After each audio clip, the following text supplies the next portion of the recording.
Nothing? Okay. I'm recording this at 1:30 in the morning, so I'm really hoping there's not going to be a whole bunch of running around and noise coming from the apartment upstairs.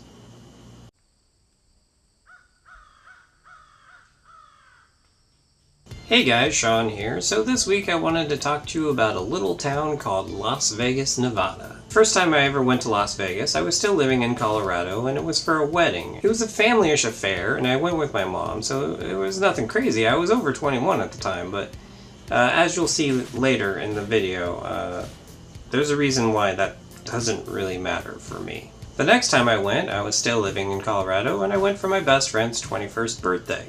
Her mom had rented a house, and we stayed at the house, and it was a really good time. Once I moved to California, my first Christmas was actually spent in Las Vegas.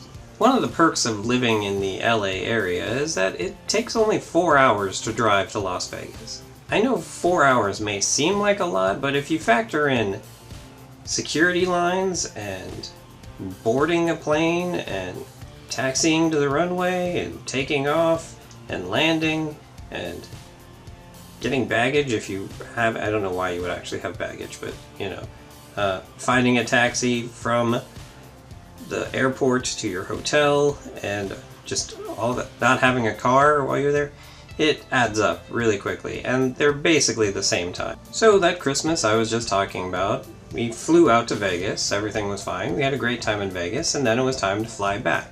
My best friend and her now husband were driving back, this was Christmas Day, and me and her mom were going to fly back, get back to the house, and get everything set up and all ready, and be ready to go for when they arrived and also the rest of their family arrived. Well, here's the thing about the security line at the Las Vegas airport. They will look at your ticket and they will see like your name and check it with your ID, and they'll check okay and all that. They won't actually check the concourse that you are going to, so you can freely just go to whichever concourse you want, even if you don't have a ticket for that concourse. Which is what happened to us. We went to the wrong concourse, and when we got there, it was like, where's this gate? Oh, it's in the other concourse. So we had to go back through, go through the other security, and by the time we got to the gate, the plane had already taken off. That is the only time in my life I have ever missed a flight. The fact that the security at the Las Vegas airport would let anyone go to any concourse they want just so long as they have a ticket is kind of ridiculous. Yes, blame anyone but yourself. That is exactly what I am doing right now. And so in the long run, I like driving, I don't like flying, so just drive. It's the same amount of time, and when you get there, you have your car with you. It's great. After that, I ended up going to the Consumer Electronics Show, I believe 3 years in a row, and then took like 2 years off, and then went again. And then I think maybe I've gone one more time since then to the Consumer Electronics Show. Out of the 10 years I have lived in the Southern California area, I believe I have gone to Vegas at least 7 of those 10 years. It's just something you do when you live here because it is so close. Which brings me to last weekend. As I mentioned in one of the rambly stream of conscious videos I did a few weeks ago, one of the departments in my company was having a party in Las Vegas and I got invited to it. And so last Friday I went to work and I worked for half a day, and then me and 2 of my other coworkers got in my car and we drove off to Vegas to go to the party that Friday night, and then the next morning get up, do a little gambling or whatever, go to a buffet, and then drive back. So overall, it was only like 30 hours, but it was a great time. So what you're about to see now is a shot of me in my hotel room talking a little bit more about Vegas and the things that go on in Vegas and the things that most people are used to doing in Vegas. And then you'll see some footage that I shot in the party, and then a shot of me walking back to my room. And that's really it. That's all I shot because I was not there that long and there wasn't really much I could shoot. Especially since you're not really supposed to record in casinos, so couldn't really do that. And in all honesty, I didn't spend that much time in the casino. I spent maybe an hour in the casino and lost some money. Not a lot though. Not as much as I would have expected to lose. But for the shots where I am not talking, I got a very special guest narrator to narrate it for you. So let's go ahead and go to that footage. Where is it this week? Oh, it's right here. So I'm currently in Las Vegas for a work event. You can see behind me here, this is Las Vegas. I don't know if you can tell it actually is Las Vegas. It's just some lit up buildings, but you know, there's some casinos there. You might be able to see, I think it's about right here is Luxor. There's the beam coming out of it. Luxor. So the thing about me in Las Vegas is I don't drink at all. I never have drank. I've never had a desire to drink, and one of the main reasons for that is that I have a lot of alcoholism in my family, and I was pretty much told my entire life how bad alcoholism is, and I've witnessed how bad alcoholism can be.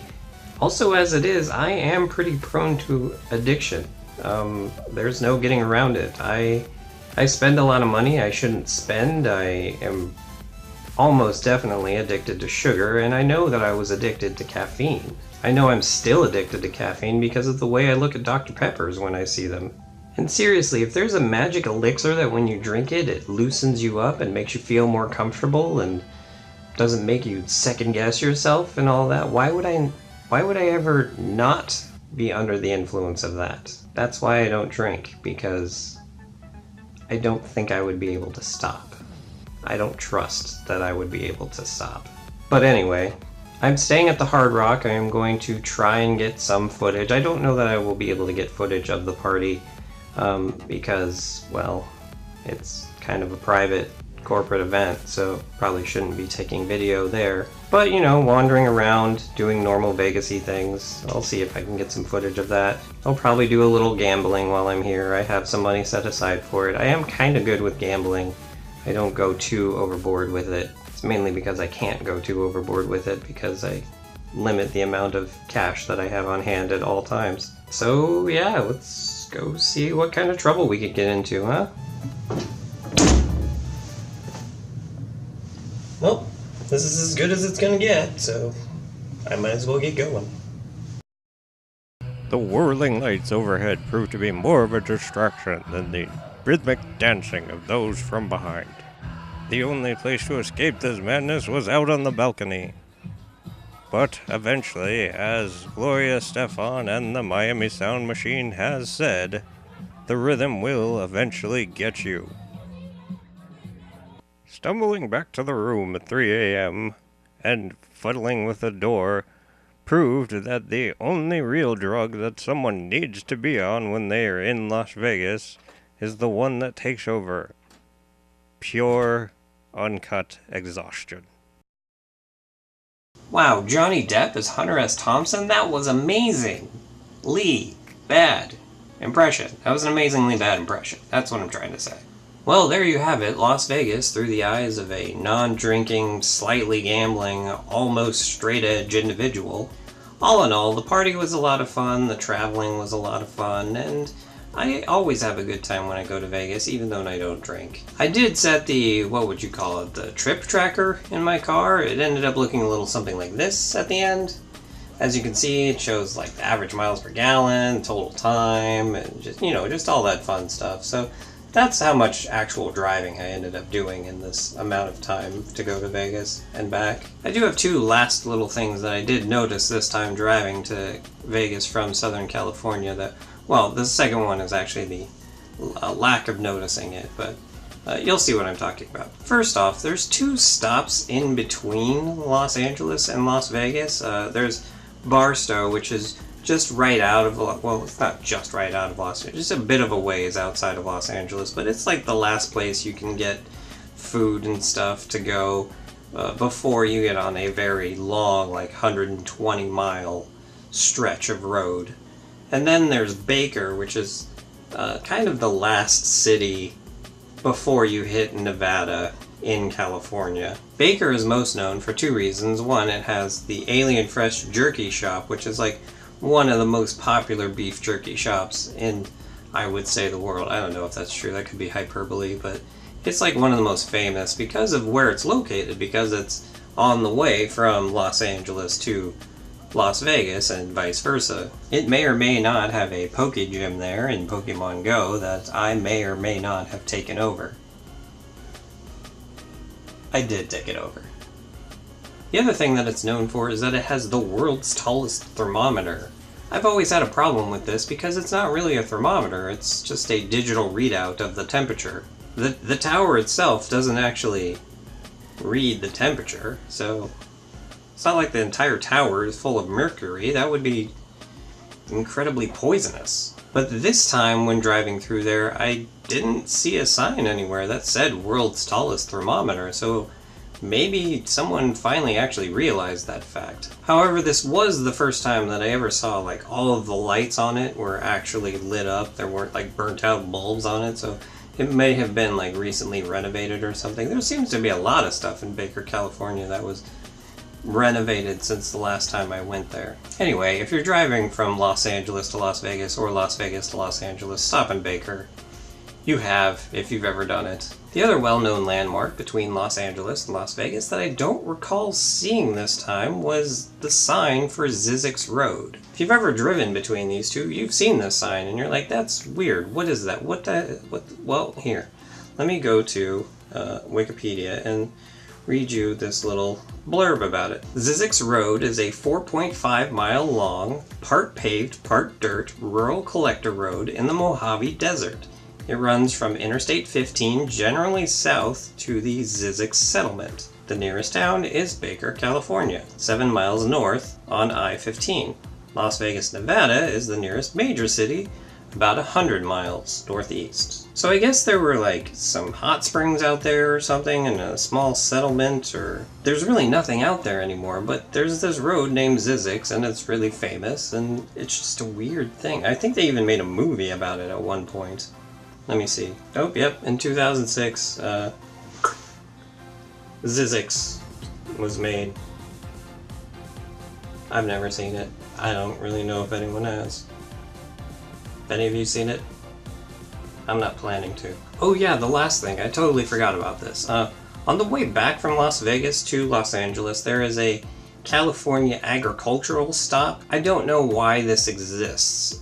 Every single time I've ever driven through this agricultural stop, it's basically there is a ranger or agriculture stopper, or I don't even know what their title is, but they're basically just sitting in a booth and they look in your car and they go like this, and that's it. Just wave you through. Just sit there, just wave you through. I don't know what they're supposed to do. I don't know what their purpose is in life, and I don't know why they hate themselves so much that they would take that job. Although, in all actuality, that job is probably great because it's probably a government job. They probably get paid really well. They probably get amazing benefits, and they don't have to do anything.